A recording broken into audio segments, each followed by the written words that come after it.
चाकण औद्योगिक क्षेत्रातील वाहतुकीसह रस्त्याच्या समस्यांमुळे नागरिकांसह व्यावसायिकांना अडचणी येत आहे। त्यामुळे या संदर्भात तातडीने आवश्यक त्या उपाययोजना करण्याचे निर्देश पुणे महानगर प्रदेश विकास प्राधिकरणाचे म्हणजेच पीएमआरडीएचे महानगर आयुक्त डॉ. योगेश म्हसे यांनी दिले। रस्ते दुरुस्तीच्या अनुषंगाने शासकीय यंत्रणांनी शासनाकडे प्रस्ताव पाठवून पाठपुरावा करणे अपेक्षित आहे। चाकण औद्योगिक क्षेत्रातील समस्यांवर मात करण्यासाठी खेडचे आमदार बाबाजी काळे यांच्या उपस्थितीत महानगर आयुक्त यांनी पीएमआरडीए कार्यालयात बुधवारी दिनांक 23 जुलै रोजी विविध यंत्रणांची आढावा बैठक घेतली। औद्योगिक क्षेत्राला चालना देण्यासाठी या भागातील रस्त्यांचे रुंदीकरण करत त्यांची दुरुस्ती करणे अपेक्षित असल्याचे अनेकांनी यावेळी सांगितले।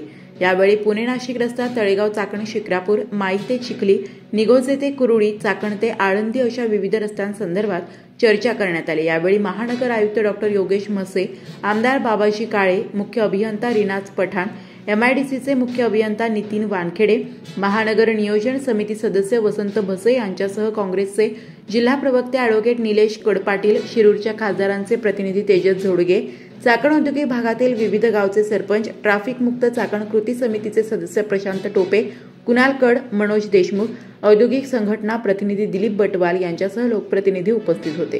तुम्ही हे लोक आंदोलन करतात, आरडाओरडा करतात, रास्ता रोको करतात, याच्याबाबत तुम्ही काय निर्णय घेतला का नाही? काय नसेल तर तुमच्या विभागावर सेपरेट आंदोलन होईल साहेब। अतिक्रमण काढल्याच्या नंतर दोन्ही रोडवर 26 लोक वाढत गेले।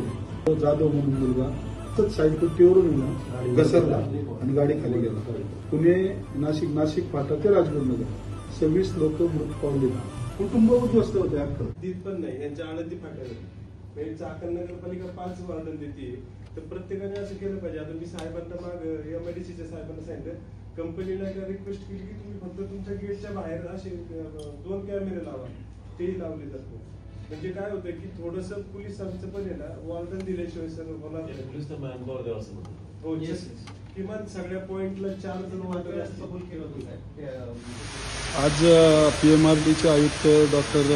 म्हसे साहेबांनी सर्व विभागाच्या अधिकाऱ्यांना एकत्रित बोलून चाकण ट्रॅफिकच्या संदर्भात माननीय मुख्यमंत्री महोदय आणि माननीय उपमुख्यमंत्री महोदय यांच्या आदेशानुसार आज मीटिंग आयोजित केली होती आणि त्या माध्यमातून प्रत्येक विभागाला सध्या ट्रॅफिक कमी करण्यासाठी काय काय सोल्युशन त्या ठिकाणी काढता येईल त्या संदर्भात चर्चा झाली आणि नव्यानं एमआयडीसी कार्यक्षेत्रात कोणते रस्ते होणार आहेत, त्याचबरोबर आपले जे एमआयडीसीला जोडणारे रस्ते कशा पद्धतीने होणार आहेत, त्याचबरोबर आपल्या चाकण तळेगाव शिक्रापूर रस्त्याचं